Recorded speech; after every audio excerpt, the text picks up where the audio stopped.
technical difficulties. Let's jump right into it. Have you guys heard of what's going on across the nation with the tariffs right now? A lot of good stuff. But oh, I see some people tuning in online. Thank you guys for tuning in online. You are listening to The Divide with Marcus C. Williams. We are here in your ear having those conversations that you need to hear. We are on live radio in upstate New York, 106.3 Rochester Free Radio. If you want to tune in on the radio. And please hit the like, hit the share, get this message out there. That's how we have those important conversations and push them forward. Now, let's talk about what's going on with these tariffs, because I think it's very interesting. A lot of people don't understand that tariffs are important when it comes to trade protectionism. And people say, oh, well, trade protectionism is not something that I support because I want low prices. Okay, that's fine if you want low prices. I get it. Low prices are great. Everybody likes low prices. But if you're getting low prices by sending your purchases overseas, well, sending your money overseas to get purchases from overseas or buying products from overseas, that means that all of the money is going to flood out of the country.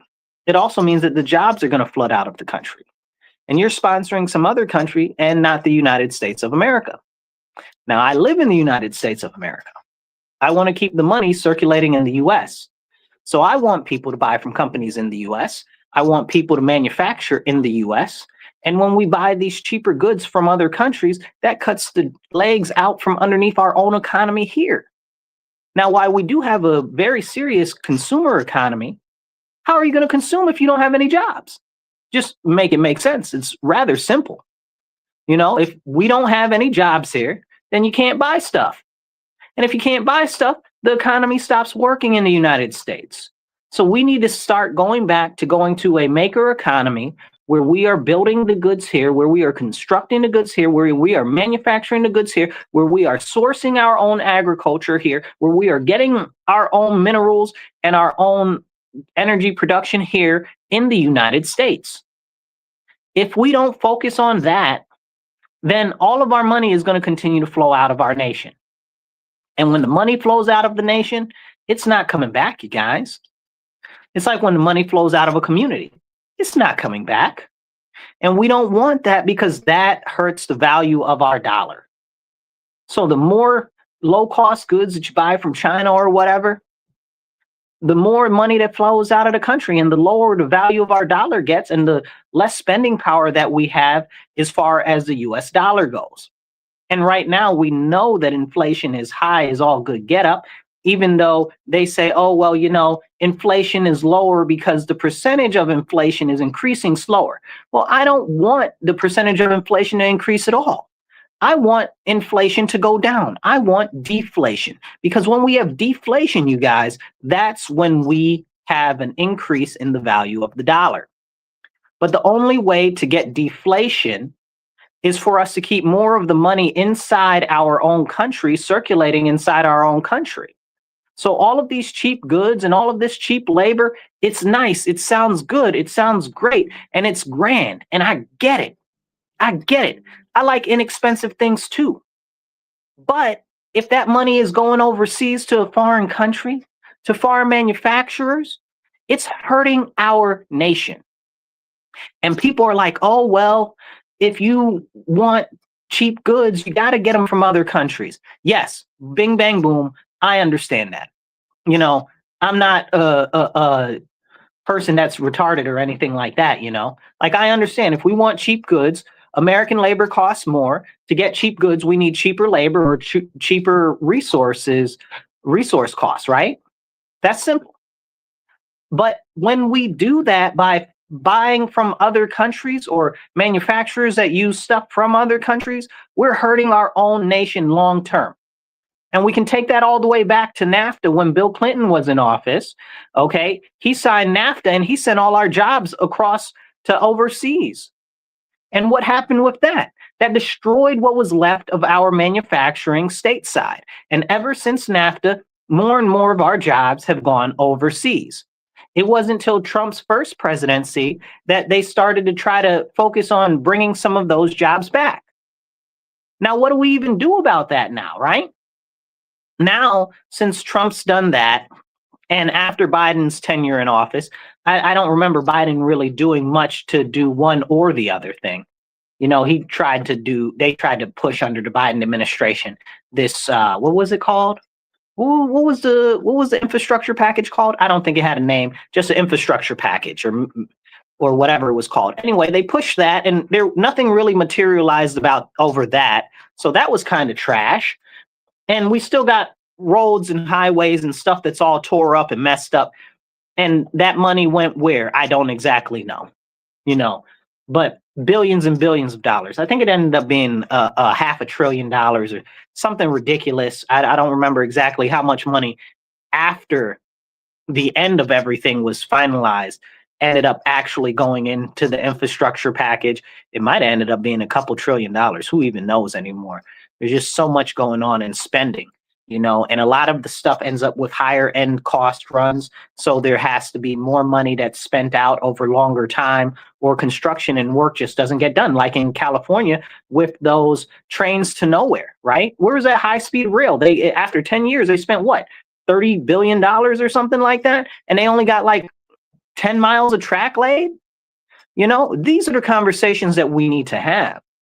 We need to talk about these things. We need to talk about reshoring our energy. We need to talk about reshoring our manufacturing, and we need to talk about retooling our education system so people can get these jobs. We've got great companies like Ford and Boeing and what's it called? Anduril. They're a armament company. They do defense, and a number of other companies that are trying to hire people here in the US, and they're like, they just don't have the skills that we need in the US for our production. I was watching a lady that works for a defense contractor. I forget which one, a smaller one, but still. And she was like, well, we need more engineers. We just don't have enough engineers to hire.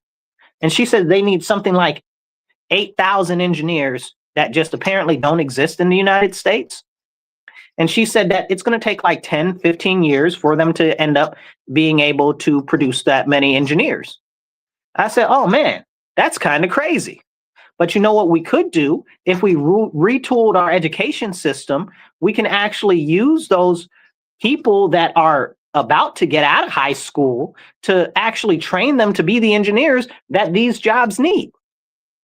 These companies need engineers. So why are we not training people for the positions directly? See, now people will say, oh, well, the education system, this education system, that. Let me tell you about the education system real quick. The whole purpose and intention of the education system is to make it so that people can be productive members of society. But if they're graduating people that can't get jobs, we look at the statistics, we're talking about 87% of college graduates get a degree and they never even work in their field ever. There's something seriously wrong with that picture. But we've got companies. I was watching Ford the other day. They said that they need 5,000 workers ASAP. They said that they need all types of machinists and this and that and the third. And I said, oh man, I said, you know what? You could really train some people to do that. But people don't want to have that conversation, because what's happened is, since I'd say probably about the 60s, we've reimagined what the workforce looks like. And whenever you hear something about, oh, a 13-year-old is working or a 14-year-old is working, now all of a sudden it's a problem. I've been working since before I was 13. I got my work permit when I was 13, but I've been working before that because my stepfather was a contractor and I was always with him doing some type of nonsense. And I don't mean nonsense, like it was good trade labor and skilled labor, but I'm not a contractor. I can do the contracting stuff now because I have those skills, but that's just not the type of career or the job that's for me. But now I have those skills. I'm thankful for those skills. I'm not thankful for the knee for the nail that went into my leg. That was kind of painful. LOL, but it is a core memory. That happened when I was like 5.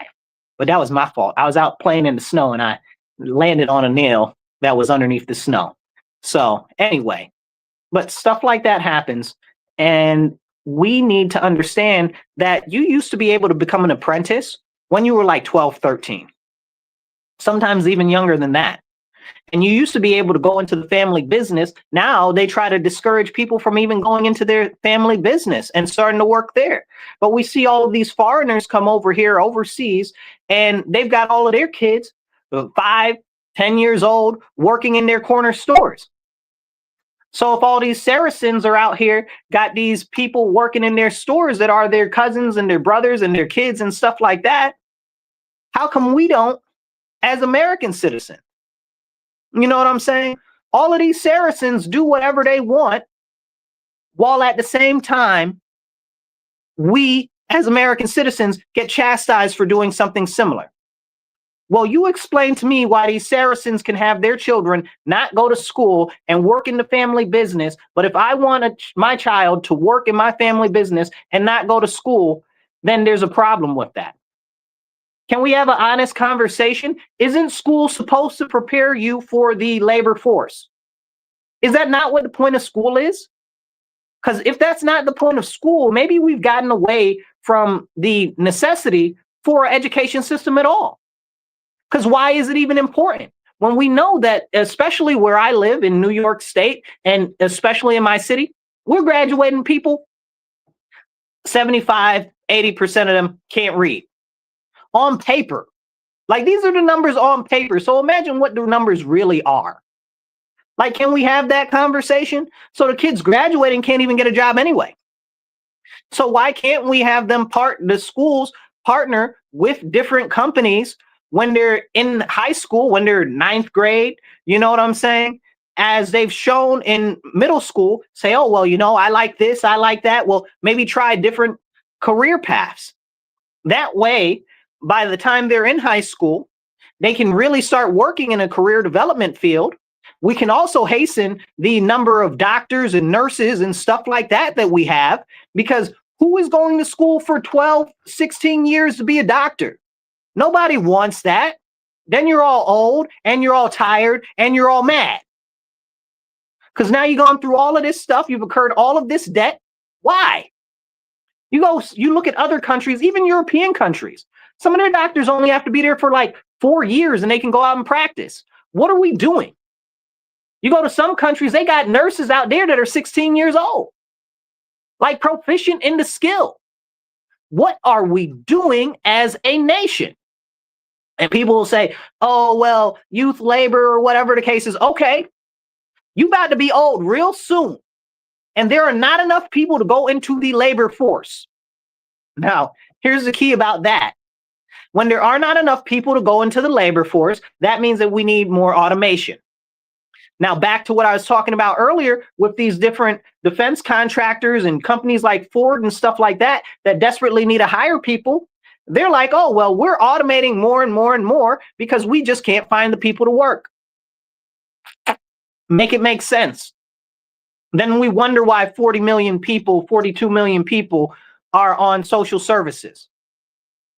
Because the good paying jobs, the jobs that pay more money, they're not educated for.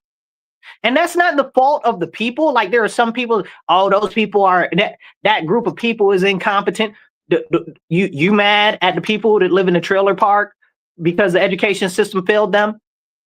You mad because the people in the hood and the education system failed them? So the people in the trailer park and the people in the hood can't get good jobs. But now little Susie that lives in the suburbs can't even get a good job. Why? Why is that? Because the schools are not teaching the skills that are needed. You used to go out and be able to go into factory work or whatever, and you'd be able to have a solid career path. They're still looking for people for these careers. We've got all of these companies. I want you to take 2 seconds, hit the share button, hit the like button if you're online. It doesn't cost you nothing. Share this out there, get this message out there, because we need to have more important conversations. And if you haven't liked or shared, hit the share button, hit the subscribe button, and let's get these messages out there. So as we talk about these fields, we have to recognize and understand that more than anything nowadays, more than anything, we need workers for the American workforce. If we don't have workers in the American workforce, then who's going to do the labor? Nobody's going to do the labor. That leads to one of three things. Either we have to bring people from overseas into the country, or things get automated, or the jobs go away completely and the companies go away completely. And that hurts our economy completely. Like, these are the conversations we need to have, but nobody wants to have these conversations. And I hear all these people, we need to rethink and reimagine this and reimagine that. That's the problem. Too much rethinking, too much reimagining. We need to go back, because the way that it was working before, traditionally, was good. You know, you got people with names that are, if you look up the origin and the disambiguation of their name, it means like cobbler, like the person that does the shoes. It means like tradesman, like the person that does trading from city to city. You know, like that's how people got their names, from the trades that they had. A lot of people have their last names mean different things like that. You know, it's funny. I was listening to somebody on a show from India, you know, and the guy's last name was Pushkar. And they were like, well, where is that name from? Right. You know, and it kind of sounds like something that could be Indian or whatever the case is. And come to find out, the last name comes from because the family used to push a cart because they were traders. And I'm like, that's funny, but it's also legit, you know? So I found that to be interesting, but we don't think about things like that. There aren't many people out there that have a family business. You see some people that might be in a family business, like lawyers or some doctors or some firemen, military, stuff like that. But you don't see many other skilled trade professionals that go into the same type of fields. Occasionally, you might see the son of a contractor go into contracting, occasionally, but usually a plumber's son doesn't become a plumber anymore. You know, a machinist's son doesn't become a machinist. You know, these practices just aren't being transferred on to the next generation. And then we wonder why so many people are out of positions. Because they lied to all the children and told them that they need to go to school and they need to get a degree in the fine arts and Greco-Roman literature.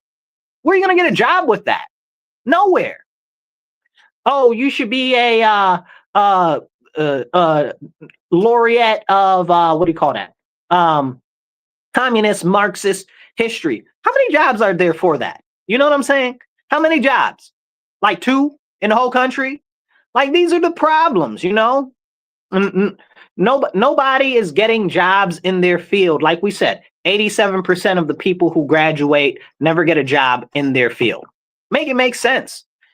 Drop a comment below, get in the conversation, and we'll pop your comment up on screen.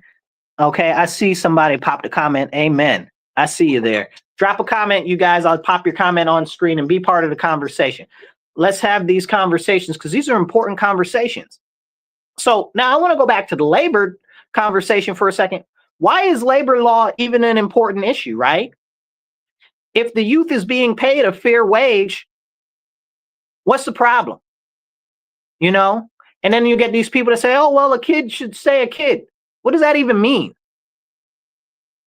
Human children are small adults, right? Like, they're young adults, you know, stuff like that. Human children are not kids. Kids are baby goats. And I don't think that baby goats are the smartest animal in the world. That's just me. Why are we minimizing our children and their capacity, especially when each and everybody listening and anybody you talk to will agree, the younger you are, the faster you learn. So why are we minimizing their capacity to learn? Why are we stealing away a brighter future for them, especially knowing that the entire retirement age is getting higher and higher and higher and higher? They're trying to raise the retirement age right now because there aren't enough people working. And there aren't enough children. So there aren't even enough children coming up in the future to take more jobs, to pay into things like Social Security and Medicaid and stuff like that. So there are going to be massive cuts in the future, not because people want to cut, but because cuts are necessary. And nobody wants to have a conversation about that because that's not popular to say. But we need to start having those conversations. How can we avoid those issues? And it starts by us getting people trained up and into the fields that are needed. We got hundreds of thousands of jobs available right now. Hundreds of thousands of jobs. I think they just said that the economy added like 310,000 jobs or something. I don't know what the number is for the last quarter or most recently right now, because the quarter's not closed quite yet. But where are those jobs? I don't see them. I don't see them. You know, you go around your neighborhood, you say, well, where are these jobs that have been created? Most of them are online in another state or another city or somewhere else. It's not nearby you. But there are jobs that are hiring for technical jobs or for hands-on jobs that you can get in your area. Now, you explain to me why the people in these areas aren't able to go get these jobs. And it's because they don't have the skills, because the skills were not taught in the education system. And you got to ask yourself, well, why were those skills not taught in the education system? Because everything is pushed so that you do it after high school. Well, who is minimizing the children, okay, and who is minimizing the youth so that they're not able to provide for themselves? When you talk to these people that are on the left nowadays, they'll say, oh, well, if you want the youth to do something, you got to pay them to do something. Then you can get a job if you got to pay them to do something anyway. Make it make sense to me. Like, those will be the same people that'll say, oh, well, you shouldn't have the youth working. What? They need to get paid to go to programs, but you don't want to have them work so that they can get paid? Who's stupid? Like, these are the questions and the conversations that we need to start having, because we are in desperate need of a workforce.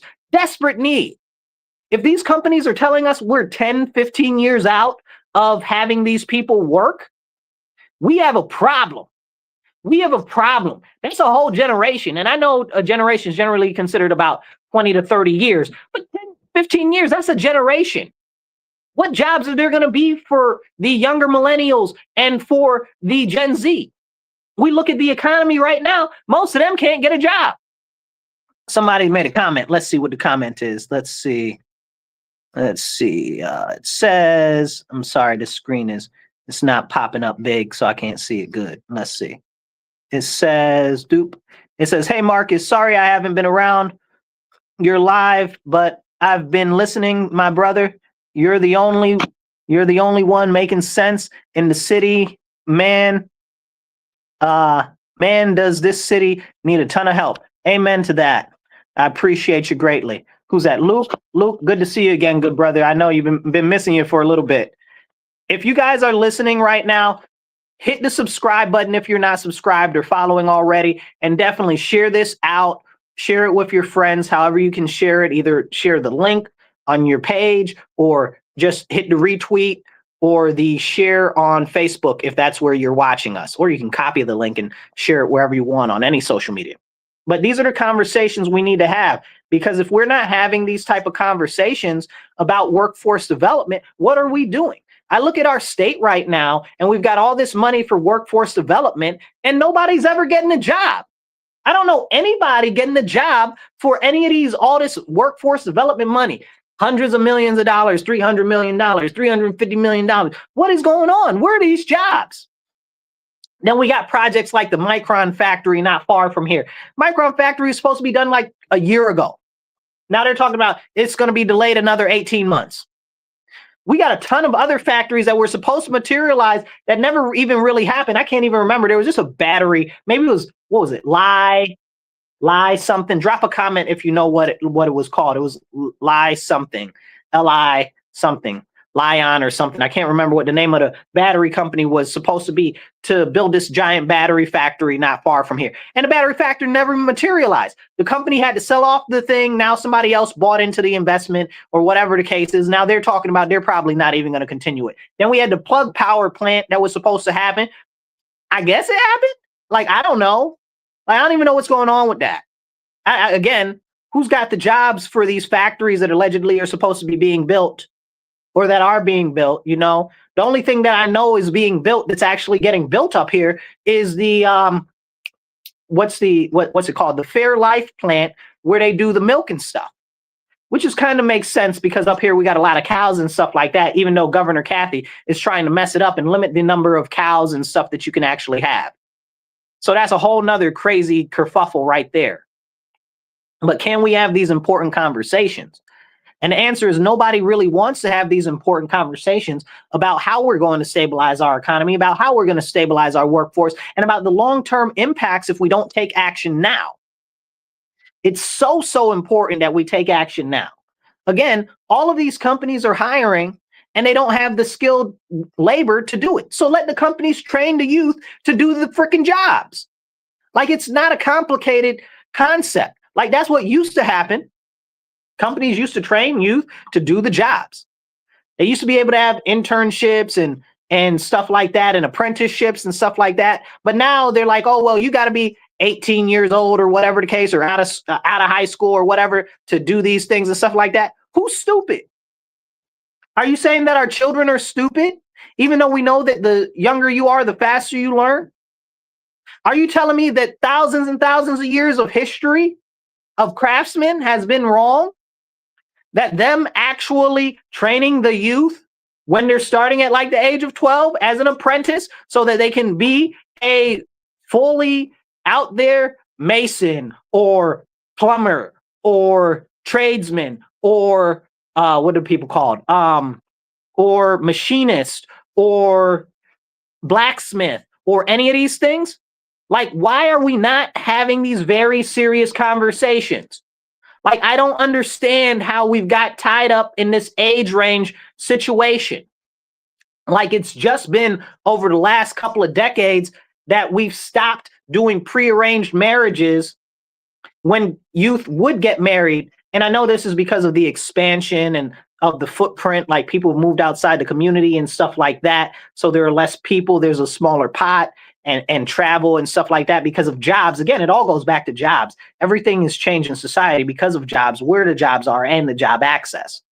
So, but youth used to get married, even if you go to back to the 80s and the 70s, 18 years old, they just fresh out of high school, they're getting married. They're establishing something for themselves. You know what I'm saying? You go back to the 50s, you're talking about, oh, well, 16, 17 is getting married. You know, like, this isn't uncommon. And we have to understand why. People say, oh, well, people died sooner than, and this, that, and the third. Well, y'all out here killing babies left and right. So are we supposed to be having infants married now? Like, I mean, like, how are we going to have a conversation like that? That sounds kind of crazy to me. So we need to have real conversations about real situations. But we've gone so far away from classical society that we can't have those conversations. Why? Because perish the thought that a 17-year-old works for themselves, has their own home, can supply for their own needs, and do for themselves. You know what I'm saying? Perish the thought there. We got a history of 13-year-olds in World War I, World War II signing up to go to war. 13-year-old. And you'll say, oh, well, the draft age wasn't that low or whatever. It wasn't, but they did it. I appreciate you. I see you there shaking up Rochester. Just said they love it. Yeah. So drop a comment if you want to be part of the conversation, you guys. Okay. And we'll get the comment posted up on the thing, and hit the like and hit the share button and get the message out there. Don't cost you nothing. So as we have these important conversations, we look back at the founding of our country. You had little 8, 10 years old out there playing the drums and stuff like that, and the piccolo in front of the army, people getting blown up left, right, and center, and all this and all that. Most of the founders in our nation were in their teens or early 20s. The founders of our nation were in their early 20s. Kind of makes you, if you're 20 years old, you're kind of like, well, what did I do with my life? If they're founding a nation at 23, you know? You got Alexander the Great, you know, what he's conquesting India at, how old was he? 24? You know what I'm saying? Like, what are you doing with your life? Like, these are the conversations, and people will say, oh, well, that was a different time. No, that's because we minimize our youth. We stunt our youth. Okay, we legitimately, by definition of the word, retard our youth. Retard, to hold back, to prevent growth, stuff like that. You know what I'm saying? That's what the definition of the word is. Okay? Like, this is crazy. What are we doing? And when we do that to the youth, we hurt our future. So I want to ask you a question. If this is what's happening with the youth, and the youth can't get the jobs, and then that means the jobs have to get automated or they have to go away, where's the money going to come from to take care of the elderly? But worse than that, where's the money going to come from to take care of them? And you wonder why there's 42 million people on social services right now for SNAP. Because where is the resources for them? How are they going to be able to provide for themselves? They clearly can't provide for themselves because the whole system is set up and rigged against them. All of this ridiculous talk, let a kid be a kid, stay out of grown folks' business, all of this nonsense, it minimizes our children, it stunts their growth, and it holds them back from being productive members of society. And we're the only country, I guess you could say a lot of Western nations, but really the United States is one of the only countries that does that stuff. You go over to other countries, people are craftsmen, artisan, tradespeople at much younger ages, in their teens. But can we have that conversation? I see Sinclair John. I see you there. I appreciate you. Can we have these conversations? What are we doing to our future and the youth? See, and there's two aspects. I should say three aspects. You got the youth, which won't be able to get jobs, and there will be no money for them, and they'll have to be dependent on the government. You got the people in the middle right now that are already dependent on the government, and their money, or are working, and their money can barely buy them anything. Okay, then you got the elders, which should be able to retire, but because the value of the money is worth so little, they can't even retire. Or you got the people that are retired, and all the nursing homes and everybody is bilking them dry because they don't have the family members to actually take care of them like we used to take care of our elders traditionally in the family. Because why? We've been encouraged to break up the family. Now, can we have a real conversation about that? But no, that'd be too much like right. Let's see. We got another. Somebody else made a comment. Let's see. It says, John Sinclair, we start putting funds together as nation of colored people and keep money in our system to govern our own society. John, this is the type of concept that I'm talking about, but on the scale of the nation itself. So this is exactly what we're talking about. We started the whole conversation talking about the money isn't circulating in our nation because everybody wants cheap goods. So we're buying materials and we're hiring people from outside of the country, and the money is all going overseas. We got all these immigrants over here. I'm not even talking about the illegals, right? Just talking about the immigrants. We got all these immigrants over here sending money back to their country. Sending money back to their country. Trump tried to put I believe it would start off at 3%, 3% tax on any funds that got sent out of the country. That was smart. That was absolutely smart, and it should have been implemented. But then I think they knocked it down to 1% in Congress. That's ridiculous. It should be 5%, to be honest, or maybe even 10%. Because why are you sending our money outside our country? Every dollar that you send out is a dollar that's not here, which weakens our dollar. Hello? Make it make sense to me. Come on now. People, we need to have real conversations about this. So yes, John, you're talking about keeping the money in circulation inside. That's what we need to do.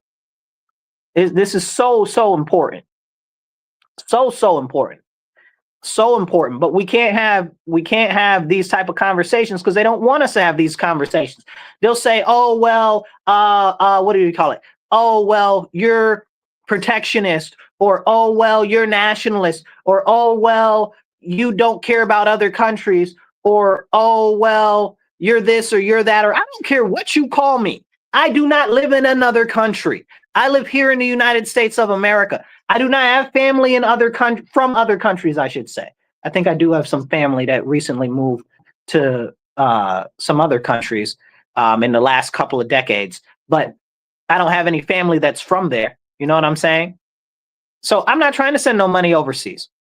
I don't think any of our money should be going overseas unless it's for currency exchange rates. Like, and our dollar is getting weaker because we need to be stocking up on gold as a nation and using that to back our currency like China is. While we still do have the largest supply and largest quantity of any nation of gold in the world, even though we don't know how much gold is in Fort Knox right now, we won't talk about that right now because that's something that needs to be investigated. But the fact of the matter is we don't know what's going to happen with our currency. Why? Because people keep sending our currency outside of the country. So if they send the currency outside of the country, then our dollar is worth less, okay? And soon our dollar will be worthless. Let's have that conversation. If it was up to me, there would 100% be a 25% tax on any money that's sent out of the country. Stop sending the money out of the country. Stop that. Stop doing that. And people say, oh, well, it's to help their family and this, that, and the third. Man, you know how many homeless people are outside right now? Right here in 5 block radius, I've seen, just coming into the office today, I've seen about 10, 15 homeless people. And this isn't even like Skid Row. You know what I'm saying? Stop it. Sending money out of the country. Stop playing in my face. You know how many homeless of school-age children there are? In my city alone, it's over 2,000. Like, can we have that conversation? You know how many food insecure people there are? 1 in 8 in my city are food insecure. 55% are housing insecure in my city. And you telling me about some other country? I couldn't give a lick of spit about another country. No offense to nobody. Like, we need to work on establishing our country and fixing our country. You can call me whatever you want, a nationalist, protectionist, or this or that or the third. I don't care what you call me. Just don't call me at somebody that doesn't care about my nation or my people. You know, like, these are very important conversations that we need to be having. But people don't want to have these conversations. And it's so tragic that we can't have these conversations. And you need to ask yourself why. Real quick, I want to thank you. Right now, you are listening to Divide with Marcus C. Williams on WRFZ 106.3 Rochester Free Radio. We are here in your ear having the conversations that you need to hear. We are here from 2:30 to 4 p.m. every Monday. So tune in. All right. Now, let's get back to it, because these are the important conversations, right? Like, if we don't talk about monetary policy, which is the next subject that we need to get into, if we don't talk about monetary policy, what are we doing, right? Because this is all about, today we're talking about jobs, we're talking about the economy, we're talking about finance, because this is important, because the dollar isn't stretching as far as it used to. And that's because we don't have the jobs here in this country. We don't have the sourcing right here in this country. And that's why we need to restore that. So hit the like button, hit the share button. It doesn't cost you nothing. Drop a comment, even if it's just a thumbs up or a flag, or you agree with me or something. Drop that comment, because every comment helps the algorithm to kick it out to more people. So as we have these important conversations like this, we have to ask ourselves, what's going on with our monetary policy? We just had the president talk about, oh, he wants to do a 50-year mortgage. That's outrageous. You remember what happened when they did the 30-year mortgage? The 30-year mortgage was a scheme anyway against the people. The 30-year mortgage hurt our country more than anything in recent history. And we had a lot of things, but all of this stuff really came under Lyndon B. Johnson. Don't get me started on him. You guys know, if you listen to my show often, it always ends up going back to Lyndon B. Johnson, because he's the bane of the existence of pretty much everything that we're suffering right now in modern America. Like, he made everything way worse for us. But the 30-year mortgage specifically, what it did was it prevented the housing prices from going down. Right now, we're having an issue where people say, oh, well, the housing prices are very high. Well, the housing prices are falling now because we're getting rid of all of these illegal aliens. Don't take my word for it. Go look it up. That's what these people from Zwillow and Blackstone and BlackRock, that's what all of these people that own all of these properties are out there saying. You know, and this is important to note, because people say, oh, well, this and that and the third. Dude, illegal aliens have a lot of impact on our economy and on our housing market and on the cost of goods and on the cost of expenses that gets paid out by social welfare. Like, these are serious conversations we need to have. But anyway, since the illegal aliens are getting kicked out, now they're they've opened up millions of more houses are available. So now the housing market, the rental prices and the housing prices are starting to go down in many areas, especially many very populous areas. Go look it up. Don't take my word for it. Listen, I tell people all the time, don't believe me because I'm saying it. Believe me because I'm telling you. I'm going out of my way to tell you. And I encourage you, whenever I say something like that, you can go look it up. Go look it up. That's why I'm telling you, because these things are important to know and understand. So as we have this part of the conversation that the housing market right now is starting to go down, you have to ask yourself, if the housing market is going down, if interest rates are going down, okay, why would we need a 50-year mortgage? And people say, oh, well, it's to make it so it's more affordable. To make it so it's more affordable, but prices are dropping. But if you make a 50-year mortgage, that means that people won't feel the need to drop the prices because people will be able to extend the payout amount even further, which means that their payments will be less, which means that they're more likely to buy something that costs more that they normally wouldn't buy, because why not? They can pay longer over time. But if they don't have that as an option, that means that it won't get sold. And if it doesn't get sold, that means what happens? It drops in price. It drops in price. So this 50-year mortgage is going to handicap and kneecap the future of our housing market. That means prices won't go down. And everybody wants prices to go down. If it was up to me, I'd be like, get rid of the 30-year mortgage too. You know what I'm saying? There'd have to be some real serious talks on the economic impact of that, because you couldn't do that all at one time and this, that, and the third and blah, blah, blah. We probably wouldn't end up getting rid of it completely. We'd probably end up restructuring the way in which it works. But still, again, it's about the value of the dollar and the buying power of the dollar. It's always about the buying power of the dollar. You got to remember that. Everything's about the buying power. How much is the value of the buying power? And these are the conversations that we need to have. But people don't want to have those conversations, you know? Now, going back to the housing market, the prices starting to cool off. Well, I'm telling you right now, even if they don't do a 50-year mortgage, this is what we're going to see. The rental prices in various markets are starting to decrease, okay? But what's going to happen is the housing prices are not going to decrease on the low end, okay? They're not going to decrease on the low end. We'll see a decrease in the middle to high end, but the low end is going to stay right about where it is. That's why we need to make sure that they don't implement a 50-year mortgage, because if they implement a 50-year mortgage, that's going to discourage dropping the middle and the high end costs of housing. And if they do that, that means the lower range of housing is never going to go down. It's never going to go down. Right now, we are facing a housing crisis, not the way that they try to make it seem like there's not enough houses. We have an overabundance of houses. Why do we have an overabundance of houses? Well, that's because nobody's having kids. If you look at we're below replacement rate right now. I think it's we're below 1.8. It's really like 1.18. You know, they say it's 1.8. It's not. It's definitely not. I don't know where they get those lies from. It's more like 1.1.8. So we've got a serious issue with replacement rate. So if all the old people are dying and not enough young people are being born, who's bought up all these houses? We know the baby boom was called the baby boom because it was a lot of them born all at one time. But Gen X didn't have that many kids in it. And millennials didn't have that many youth in it. And now Gen Z doesn't have hardly nobody in it. And Gen Alpha barely exists. But, you know, what are we going to do? What are we going to do? When you tell me that we've got too many houses, but I know for a fact we don't have enough people, I'm going to ask you questions. But not enough people want to ask questions, you know? And now that we're getting rid of the illegal aliens, we've got an overabundance of housing.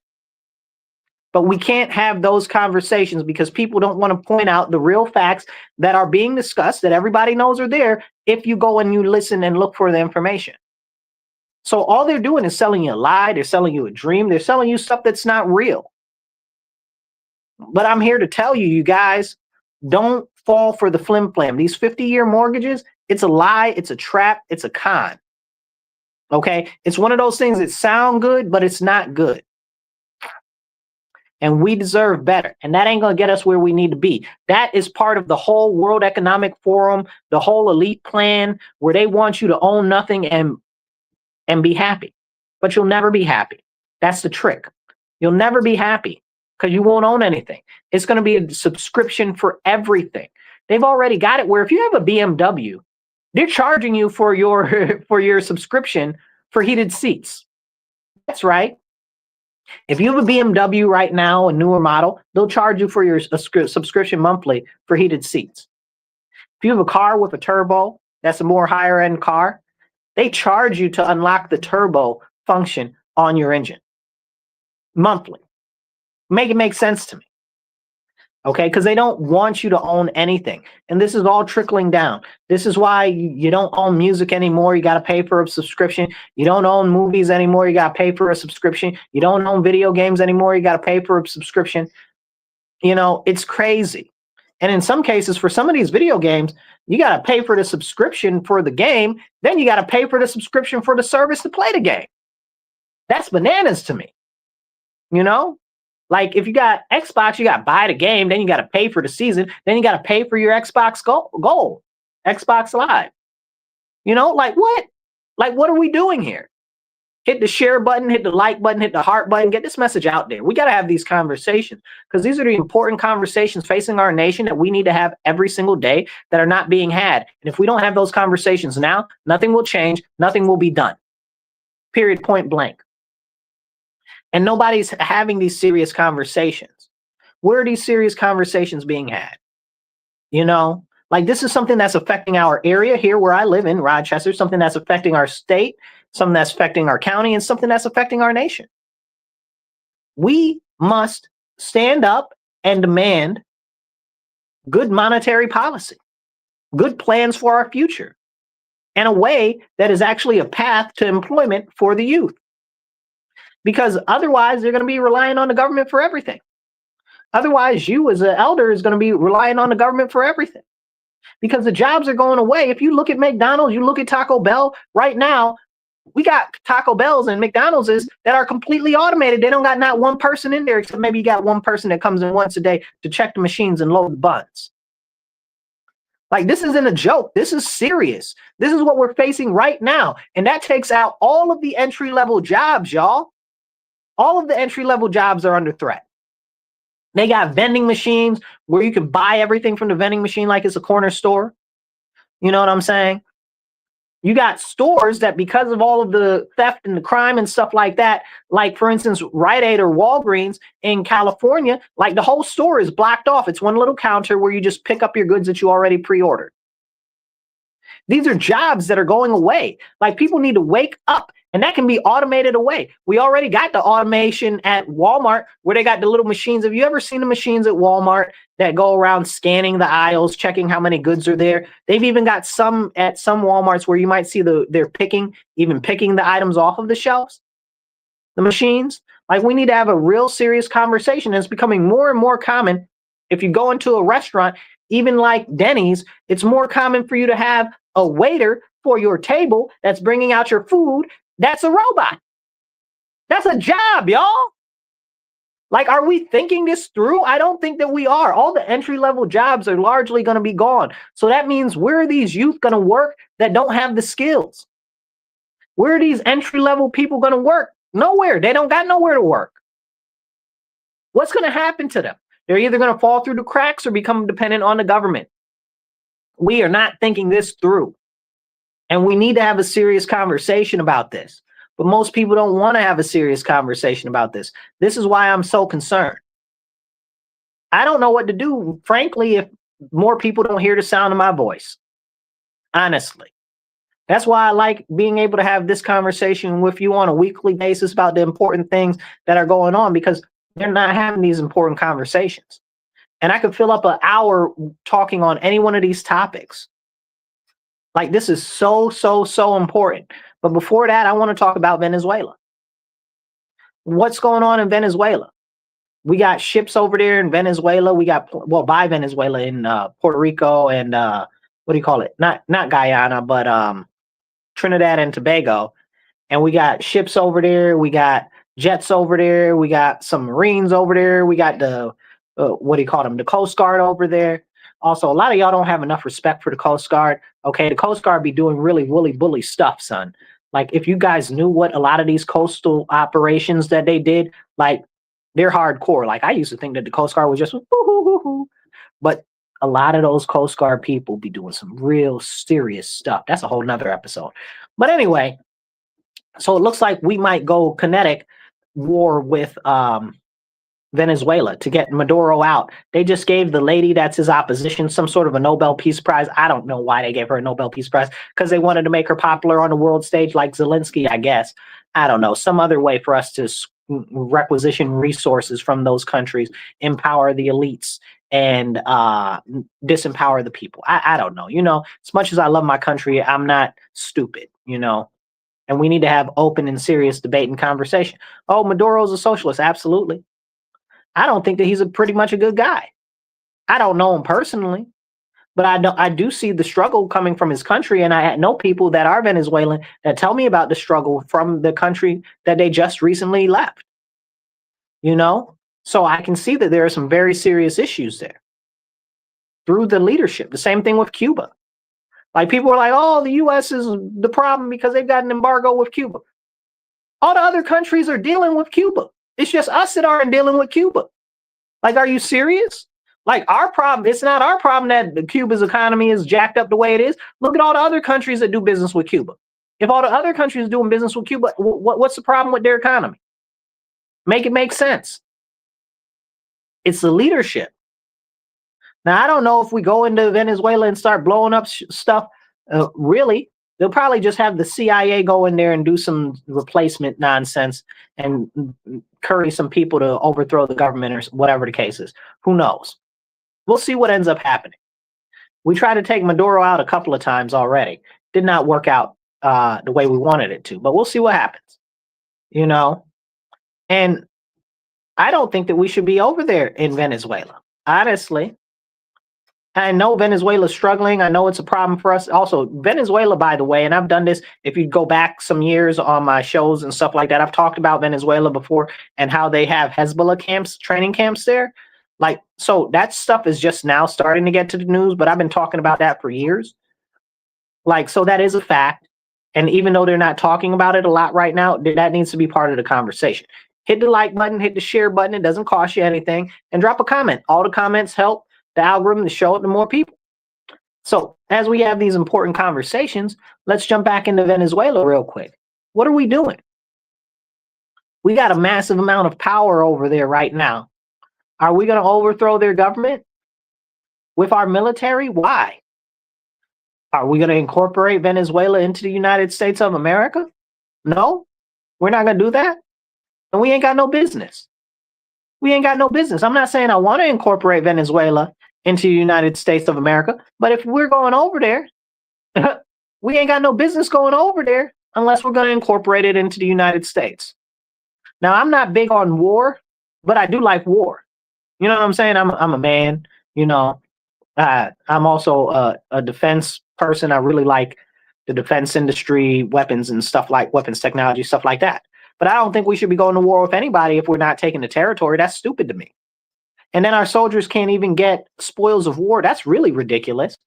If I was in charge, they'd be able to get spoils of war. You deserve to keep what you kill. You know what I'm saying? Like, that's crazy. Like, that's been the history of military conquest. Like, what are we doing here? Like, why are we depriving our soldiers? And then they get back here and they're treated all raw. Like, that doesn't make no sense to me. That's crazy. But back to the thing with Venezuela, we don't got no business. We don't got no business doing that, y'all. And I'm not saying that Maduro shouldn't be taken out. I'm just saying I don't know that it's going to benefit the average everyday American to take him out. And if so, how much? Is there a better way for us to go about it? Should we annex Venezuela? Like, these are the conversations that I think that we should really have. Maybe we should annex Venezuela. I don't know. I know enough about it to make me more knowledgeable than most people about what's going on in Venezuela and the troop movements and what's going on in the economy and what's going on with their government and stuff like that. But still, I don't know enough to know if we should or not. But it looks like to me we're about to use a whole bunch of military force because at least we're trying to scare them. We're blowing up ships and stuff that we're saying are from drug traffickers. I don't care, man. That doesn't make me know. Never mind. And it probably should be like, well, what are we doing? Is kind of extrajudicial. I don't. Is it foreign or is it domestic? Because if it's foreign, I'm America only. Y'all can blow up whoever y'all want. I don't think that you should necessarily, but it's not to never mind about me. You know what I'm saying? So we really need to start asking these questions. What are we doing? Why are we doing it? And is it benefiting the everyday citizen? If it's not, we shouldn't be doing it. Is it putting the risk of our livelihood of our lives of our soldiers out there? Are they at risk? Like, do you think that the Venezuelan military is just going to curl up into a little ball if we start blowing them up? Are we going to blow them up? Because we don't really have enough munitions right now.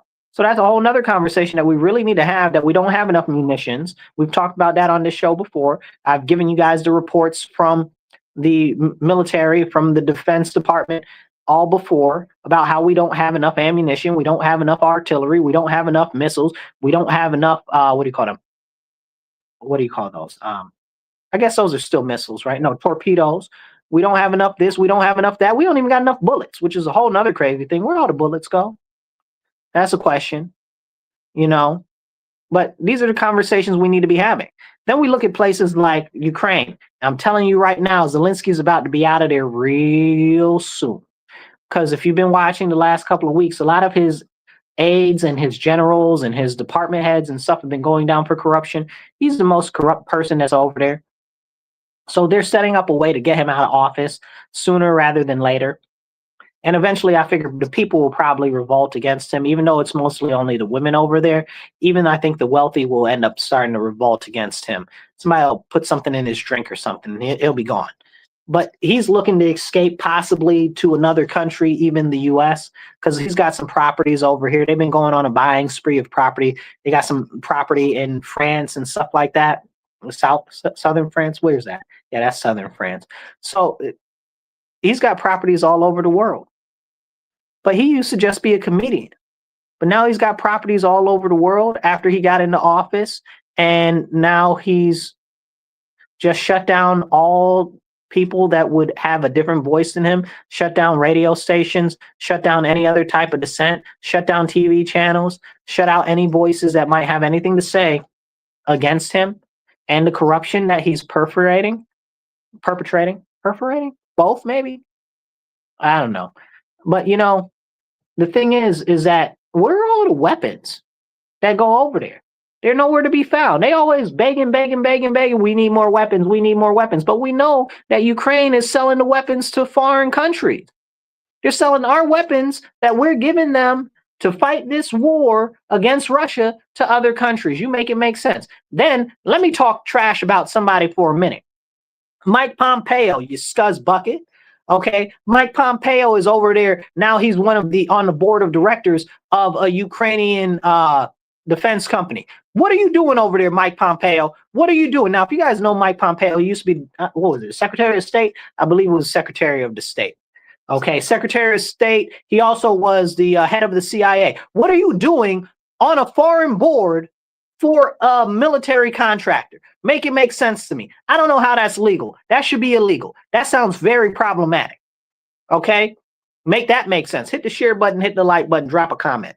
Be part of the conversation. Mike Pompeo ain't got no business being on the board of no foreign defense company, especially not in Ukraine. Stop playing in my face. This is ridiculous what's going on. It's really ridiculous. And speaking of foreign countries and different heads going to different places, what the heavens was Kash Patel doing in China?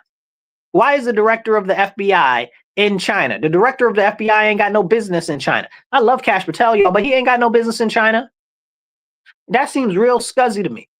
We don't have that type of relationship with China. Why is our FBI director over there? He's not the Secretary of State. He's not the Secretary of Commerce. He's the director of the FBI. China is our number one enemy on the face of the earth right now. Like, what are we doing? Why is our FBI director over there? It's very interesting where people are accusing his girlfriend, whatever her face is, of being a Mossad agent right now. You know what I'm saying? I don't know one way or another. I don't care. There is something very suspicious there going on. I can't call it. But what is he doing over there in China right now? What are you doing? China don't mess with us like that. China don't even like us. China's trying to kill us all. He's like, yeah, we talked to China over there and we're getting it so that they can lower the precursor chemicals for the fentanyl. It's not your job, bro. What are you doing over there? What'd they give you? You know what I'm saying? Did they put something in your drink while you was over there? Are you a Manchurian candidate? Why are you over there? Like, we need to have that serious conversation. Like, our FBI director don't got no business in China. Like, what are we doing? What are we doing? China doesn't cooperate with us on anything. They don't cooperate with us on intellectual property. They don't do it with anything that's international scams. They don't cooperate with anything that's international criminality or anything like that. The triad, none of that. Matter of fact, the triad is just another branch of the CCP. Like, they enable them, they let them be. They encourage them to do certain things. Like, but that's not an unknown unknown. That's a fact of fact. And we need to really have these conversations. But nobody wants to have those conversations. And if we don't have them, nobody else is going to have them. So what are we really going to do? What are we really going to do? Now, here's the deal. If we don't stand up in our country and start calling a thing when we see it, because it's my team, we are going to have more and more serious problems. And that's what we're seeing right now with Marjorie Taylor Greene and Chip Roy and Rand Paul and Thomas Massie, where Trump is like, we're going to get them out of the office or whatever the case is. I haven't been the biggest fan of Marjorie for years, but I really wasn't a fan of her when she was like, oh, we need more people to come in with the H-1B1 visas. As you guys know, I'm very adamantly against bringing anybody from any foreign countries over here to work, especially with the H-1B visa program, when we know over 80% of them are being used for entry-level jobs, and that's not even the whole point of it. It's supposed to be for technical people. You know what I'm saying? But we already have L1 and E1 and all of these other different types of immigration here for work and stuff like that. We don't need the H1B program. We don't need that. We don't need that. It's full of corruption. It's taking too many jobs. End it. Cancel it tomorrow. And she said she's putting a bill out to slowly pull it back or whatever. And Trump got mad and was like, no, she's a traitor, whatever the case is. And now she was like, oh, release the Epstein files. She's been saying that for a while. In her defense, release the Epstein files, and Trump's not happy about that. Now Trump's out there. They'll release the Epstein files. Man, ain't nobody going to jail. Don't play in my face. These people playing in our faces. You know. Oh, let's see. Somebody said something. Somebody dropped a comment. Yeah. So these people out here playing in our faces. Like, what are we doing? What are we doing? Don't let these people play in your face just because it's your team. Then you got the Democrats running wild, running ransack nonsense. They got what's her name? What's her face? What's her name? I don't know. Some crazy fool. What's it? It looked like Jasmine Crockett. I can't even remember. Talking about she's running for governor. Please stop it. Okay. I don't know if that actually was Jasmine Crockett. I just saw the video coming in today. I don't know if that was Jasmine Crockett, but somebody looked like Jasmine Crockett. But when you put on that much makeup, you can't even tell what somebody looked like to be regular anyway. That's a whole nother separate conversation, different episode. Now, if we don't do something about what's going on right now, nothing positive is going to come from it. Trump's attacking people that I guess other people would consider MAGA. I've never really considered myself MAGA because nobody could ever really tell me what that means as a group of individuals. I've always considered myself really America first, but I've gone from America first to America only. I've always been kind of America only, you know, but I'm really America only now. Like, I don't think that there should be any other countries that we're prioritizing. I don't care if the rest of the world falls off the map. It's America only. America first, last, only. There's nobody else that we need to worry about. Unless maybe it's turning another country to glass. Okay? Because they decided that they wanted to try to rise against us. That's another thing. We have this ridiculous nonsense with our war stance. Okay. I'm very much so against war. I tell you guys this all the time, but I am very much pro-military and pro-war at the same time. Like, I don't think we should be going out there starting conflicts and stuff like that. But I also don't think we should be letting these people talk smack out the side in the corner of their mouth and preparing up their military to build up to use their stuff against us. You know what I'm saying? And again, we shouldn't be over in no country unless we're taking it over and incorporating it into the United States of America. Again, that's what I got to say about that. These are the important conversations we need to have, but nobody wants to have these conversations. So, I mean, I don't know what to do, you guys. If we're not going to have these conversations, nobody else is going to have them. Nobody else is going to say anything. Nobody else is going to do anything. The Republican Party allegedly is divided right now because Nick Fuentes is all over the TV and all over these different podcasts, PVD, Patrick Bet David, what's his name? Tucker Carlson, and I've seen him some other places too, and everybody wants to talk about him. He's nothing more than a CIA asset or a Mossad asset, maybe both. I don't know who's running him, but he's very clearly an asset. I don't know if he was always an asset, but he very clearly now is an asset, okay? Because now he's going on mainstream all of the sudden, all of this and all of that. Stop playing with my face, yo. Stop it. Stop it. Stop taking a piss and telling me that it's raining. Like, this is crazy what's going on with Nick Fuentes right now. Just all of the sudden, out of nowhere, he's all popular all over the internet and all over these podcasts and stuff like that, when he is a racist, not quite a crackpot, right? Because a lot of the stuff that he says has veracity. But he's very clearly a racist, and he's very clearly got an undertone of something else going on there. Like, either it is that he doesn't believe what he's saying, or that he's being run by somebody else, or he's just saying it so that he can draw money from it. And I can't put my finger on it specifically, but over the last couple of weeks, he's definitely been co-opted. So y'all need to watch out for that. And I'm going to say this so that we can get this out on the air, okay? And I don't care what anybody thinks or what anybody says, okay? Like I said, I'm America only. I don't care about the rest of that nonsense. I don't care about no other countries, okay? This stuff with Israel, okay? Israel's government, right? Like, we talk about the U.S. government here. We can't talk about Israel. Like, they don't have a government that does stuff. Okay. You can talk about Trump or you can talk about Biden, but you can't talk about Netanyahu. Like, he doesn't do stuff. What is going on with that? Right? What is going on with that? Can we have that conversation? Now, let me be very clear about this. Okay.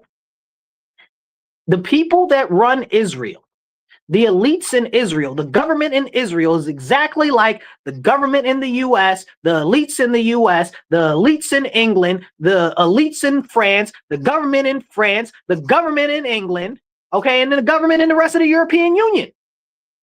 But we can't question them. They're all working together. They're all working against the people. Stop playing in my face. Israel doesn't care about Israelis the same way that the U.S. don't care about U.S. citizens. The same way that England don't care about English citizens. Okay? The same way that France don't care about French citizens. As a matter of fact, you'll be hard-pressed to find one westernized country that actually cares about its citizens these days. Really? Seriously? The government? Show me one. Show me one. Because it's definitely not a European Union or the United States of America. As much as I love my country, y'all know how much I love my country. Okay? But can we have that conversation? No. Because whenever you question Israel or any of the people that back Israel or any of the people that fund Israel or any of that stuff, they immediately try to say, oh, well, you're an anti-Semite. But what about all the elites here in power in the United States of America? We can question them. We can question the American government, but you can't question the elites in Israel. You can't question the people that are running the government in Israel. You make it make sense to me. Benjamin Netanyahu is on trial right now for corruption. This is like the second time that's happened that he's been on trial for corruption. And his wife is on trial for corruption. I think that one got thrown out or something. I don't know whatever happened with the wife's charges. I don't follow her like that. But this is serious and this is real. And you mean to tell me that we can't question the elites of that country when we see that it's not popular with their people over there? I just was watching the what's it called? The Castanet, however you pronounce it, basically their Congress over there, and they were accusing Netanyahu of being responsible for October 7th, which I'm sure that he was. Like, full stop. Like, and people are like, oh, well, it's because it's a breakdown of the government and the military people. Because a couple, if you remember, maybe about 6 months ago, might have been a little bit longer, maybe 8 months ago, like they fired the person that was in charge of that portion of the military because of the clear issues that happened on that day and the breakdown in communication, where they were having people that weren't patrolling and they were just having, basically nobody came to the defense of the people over there on October 7th. And now now it's all the way in their Congress that they're really calling for something to be done about Netanyahu, because it's on his head. It can't nobody tell me otherwise, that Netanyahu isn't at fault for what happened on October 7th, the same way that can't nobody tell me otherwise that Donald Rumsfeld and what's the Halliburton guy that just died? What's his name? Drop his name in the comments. Okay, the guy that shot the other guy in the face. Cheney. Can't nobody tell me that Dick Cheney and Donald Rumsfeld didn't know about the 9/11 attack ahead of time. Can't nobody tell me that. The same way that the same way that Benjamin Netanyahu knew about the October 7th attack ahead of time. Like, who's stupid? Like, these people are very highly intelligent, very in tune inside of the intelligence community, when there were intelligence reports that were already saying that October 7th the attack was gonna happen ahead of time, and then all of a sudden there's nobody there to defend that part of the border. Stop playing with me. Stop playing with me. Same thing with 9/11. Oh, they couldn't scramble the jets. It takes 15 minutes to scramble jets from Niagara Air Force Base to the city. Stop playing with me. Oh, well, nobody knew what was going on. We didn't know what was going on. We got videos talking about they were going to blow up the Twin Towers. We got videos talking about of not like movies. The first one I'm talking about movies. We got movies talking about they were going to blow up the Twin Towers. We got the what do you call it? The X-Files talking about they were going to blow up the Twin Towers. We got what's his face? Alex Jones talking about they were going to blow up the Twin Towers. They were going to take planes and run them into the building. And you mean to tell me that nobody knew that? Then it comes out, you read the report on 9/11, the what was it? France warned us, Egypt warned us, and a dozen other places, including Saudi Arabia, which, if you listen and hear tell, the hijackers were from Saudi Arabia, allegedly. We're not going to talk about that. But everybody knew that it was going to happen. The same thing with October 7th and Benjamin Netanyahu. You mean to tell me that the most capable intelligence agency in the world, the Mossad, did not know that that was going to happen? And they out here blowing people up with pagers? They blowing people's pagers up in Iran. And you mean to tell me they didn't know about October 7th and they planned that pager attack on Iran for 15 years? Stop playing in my face. Stop playing in my face. Tell that lie to somebody else. Tell it to somebody else. Because I'm not buying it. And clearly neither are the people of Israel. And they want heads to roll over it, specifically Netanyahu's. And now we got Trump out here talking about, oh, that you should pardon Netanyahu. No. He need to be in prison, bro. He need to be in prison for what he did to his people. That's not even those other people that say, oh, well, what he's doing to the Palestinians is bad, this, that, and the third, da, da, da, da. I'm talking about what he did to his own people. And that's only the most recent thing. I could go into other things. But I don't want to make this about him. But the point of the matter is that we cannot even question the elite and the government of Israel, but we should be questioning our own government. But we should be questioning the French government. We should be questioning the English government. We should be questioning the elites in the US. We should be questioning the elites at the World Economic Forum. We should be questioning everybody else. But if they got anything to do with Israel, or if they're a European Jewish ethnicity, you can't even question them. And again, most of them aren't even practicing Jews. So that's a whole nother conversation about how they're all secular. Don't even get me started on that nonsense. But they denied Jesus Christ as the Messiah. And they are trying to usher in the Antichrist, which is who they claim is their Messiah. So there's some shady, weird stuff going on over there right now in Israel. And somebody needs to do something about it. Preferably the Israeli people. Again, most of them are secular. So maybe somebody needs to point out that some people that got some real serious money and some real serious backing are trying to usher in the Antichrist. So it needs to be stopped. Go look into it. The thing with the red heifer, they're working on trying to rebuild the Temple Mount, all of this stuff, which means that they're going to have to blow the mosque off the Temple Mount, which means there's some crazy nonsense going to have to happen in the next couple of years. I guarantee you it would happen by about 2030, 2035, or sometime between now and then, because they already sacrificed the red heifer. So it's coming. But can we have that conversation? Because it's very clear that there's some sort of a collective cabal that is working around the world to dispossess the people and to empower themselves and put this whole strategy in place where they control all of the citizens in the world, right? Like, this is an unknown. So I don't understand how we would leave the elite that are tied to Israel out of that whole conversation, right? Can we have that conversation? But no, we can't. So I appreciate you guys. Please make sure you like, share, drop a comment, get this message out there. We're going to have a great conversation next week. So share this out.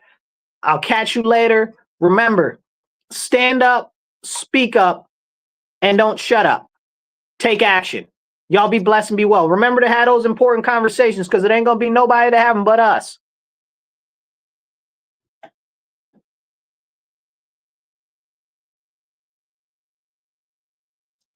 Brand do not necessarily reflect those.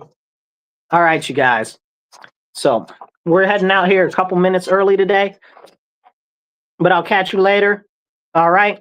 Y'all be blessed and be well. Make sure you're sharing this out, because we need to get more people to follow and more people to subscribe so that we can share these words and this information with more people. If we don't promote having these important open conversations and debates, then the enemy wins. And they are the enemy of all mankind. All mankind. They're doing everything that they can to push the elite's plan forward to depopulate the world and have complete grasp and authoritarianism over everybody. And that's just not the people over there. That's the people over here. We got Peter Thiel. We got Elon Musk. We got, what's the other guy's name? Oh, I can see his face. All of the PayPal people, okay, the PayPal mafia people, and a number of other people, including Bill Gates, you know, the traditional ones, George Soros, Klaus Schwab, and other ones. We need to have these serious conversations, and we need to talk about these important things. So get this message out there, share this out.